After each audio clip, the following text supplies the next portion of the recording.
My single girlfriend hit me with a new proposition. She said it's this new thing where you can manifest a man. She said all you have to do is write a list and the man of your dreams will come into your life. And I was like, ooh, that sounds like some bullshit. How many people here feel like they're here with the person of their dreams? Clap it up. Yeah, you see all the liars in the room? And I love your excitement. You was like, woo! And he was like, fuck no. You couldn't even take your hand off your dick for 2 minutes, yo. Like, give that woman some claps. It's crazy. I don't have nothing to lose, so I was like, yo, what do we have to do? Because, you know, you got to try everything once. And she was like, first you have to write a list of what you want in a man. And I was like, that's easy because it's very vain. We all know what we want. I want a man that's tall, dark, handsome, with muscles and a good hairline.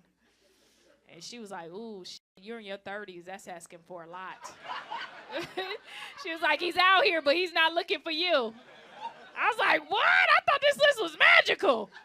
What about Connor? It's crazy. I was like, what do we have to do next? She said, next you have to write a list of what you need in the man. And when I think about married couples, like, what do you need from another human? Like, that's how I wrote my list. And I need a man that's loving, caring, supportive, financially stable, and a family man. And she was like, wow, that's a great list. But, you know, this man doesn't look like the first man you described. It's hard for some of you ladies to laugh because you're sitting next to the man you need and not the man you want. It's tough out here, you know what I mean? But I was like, yo, list is stupid. Why would we write 2 lists? So I ripped it up. I wrote one long list, and like magic, I ended up seeing this guy. He was everything that I wanted, but he was in a distance, so he didn't see me. So I was like, yo, I got to shoot my shot. You know what I mean? You know what shoot your shot mean? Yeah, what does it mean? You got to go up to the person and approach him. You look like you don't know like that. That's what I was asking. Look at your partner like, yeah, he doesn't.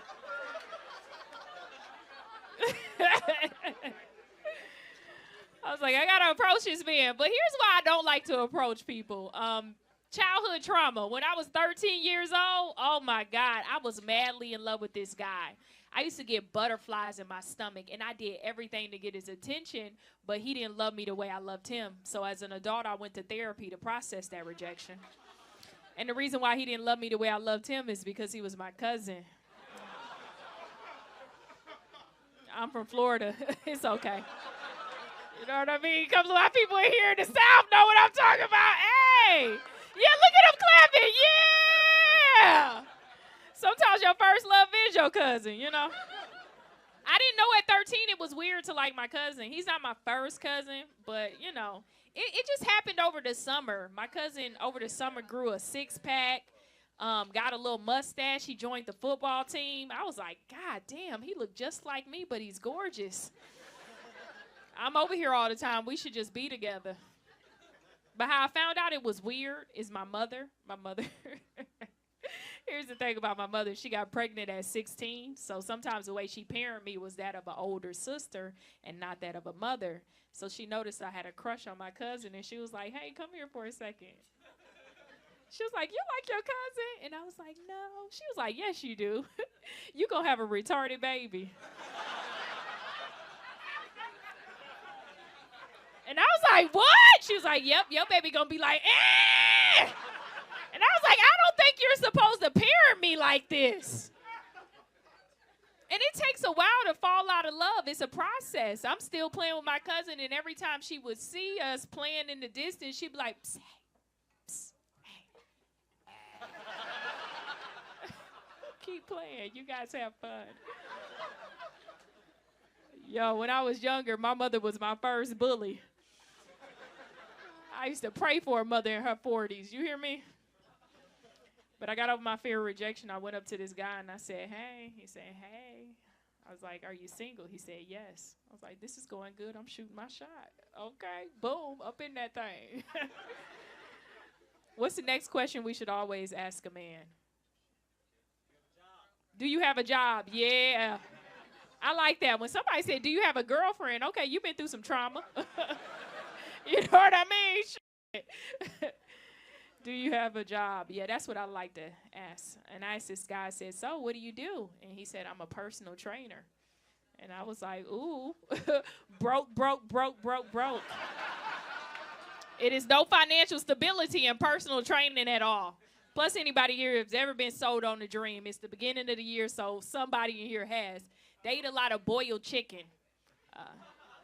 That's where you take a chicken breast, you drop that in boiling hot water till it's fully cooked. You take it out, no seasoning. You cut it up like cocaine.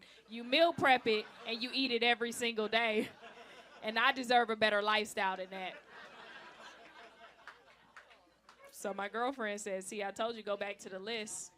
And I thought about all the men that I know that are in relationships, you know what I mean? Like, how long you two been married? 11. Oh, y'all. Oh. 10, 11. Okay. You stopped 10 years ago, but she took her 11. Okay. Yep. Sometimes it be like that, you know what I mean? Sometimes you ain't on the same path, you know? She counting them futures. You like, wait, let me catch up to them years. You know, we ain't to those days yet. How long you two been married? Yeah. Oh, so this is pandemic love. We've been together for 7 years. Oh, okay. It took you a little minute. Yeah, you was acting black. Okay. You know what I mean? Oh, no. I want that now. How long you two been together? Y'all. How long? I missed something. Y'all got fucking energy. Oh my God, yeah. I mean, you leaning on his shoulder. Your ankles are out. I was like, oh yeah, this is definitely your man. No.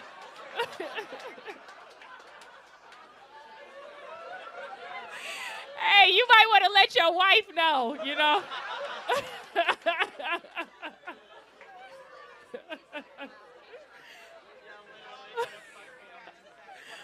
My bad.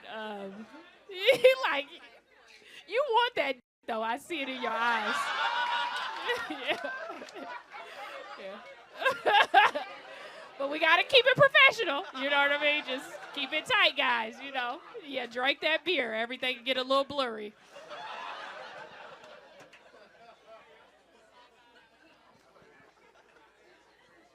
But I want that now, ladies. I want me a little husband. You know what I mean? I want that. Getting sick of dating. And I realized in order for me to have a husband that my lifestyle requires a man with body fat. So now I look at life different. Every time I see a woman with a man with a little stomach, I'm like, ooh, got a good job. I get turned on by dad bods now. That's why I thought you was so turned on. This is the perfect body right here, sir. You have the ultimate perfect body. Yeah, because every time I see your body, I know he eat, I eat, we eat.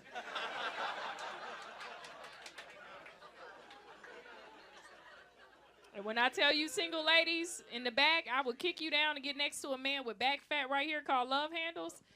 I have this thing, I get so turned on by love handles. Every time I see a love handle, I like to walk up to it and slap it like it's a fat ass. Like, hey, daddy. Then you got to finger the love handle because sometimes they're a little tough. You know what I mean? Get up in there. Because every time I see love handles, I'm like, oh, he owns property. That's a house body. You own a house, don't you, sir? Yep. How you know how many houses he owns, sir? That ain't a part of the employee handbook. All right, thank you very much. I'm Daphnique Springs, everyone. I'm seeing this guy. He was everything that I wanted, but he was in a distance, so he didn't see me. Because that's how faith works, you know what I mean? So I was like, yo, I got to shoot my shot. White people don't know. You look like you don't know what the fuck that means. That means I have to go up to that man and say, hello. Like, what is shoot your shot? What in the NBA? I don't like to approach men. Ugh, it makes me cringe. Like, I get sick to the stomach. I get a little shaky and stuff like that. Because childhood trauma, when I was 13 years old, I was madly in love with this guy. Like, I did everything to get his attention, but he just didn't love me the way I loved him. So as an adult, I went to therapy to process that rejection. And the reason why he didn't love me the way I loved him is because he was my cousin.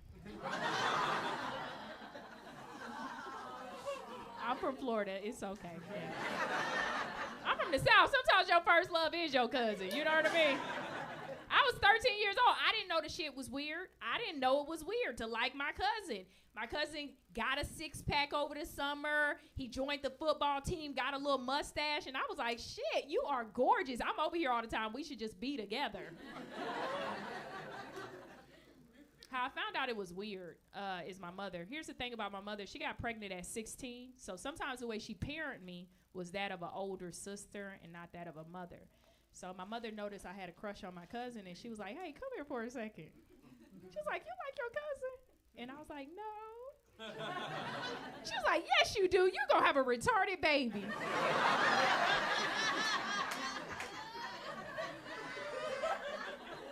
Your baby going to be like, eh! And I was like, what? And it takes a while to fall out of love. It took me a while to fall out of love with my cousin, even though this shit was in my subconscious. But every time my mother would see us playing, she'd be like, psst, hey, psst, psst.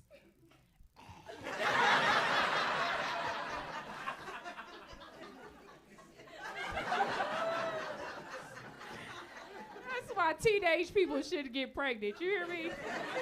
When I was younger, I prayed for a parent in their 40s. Oh! My mother was my first bully.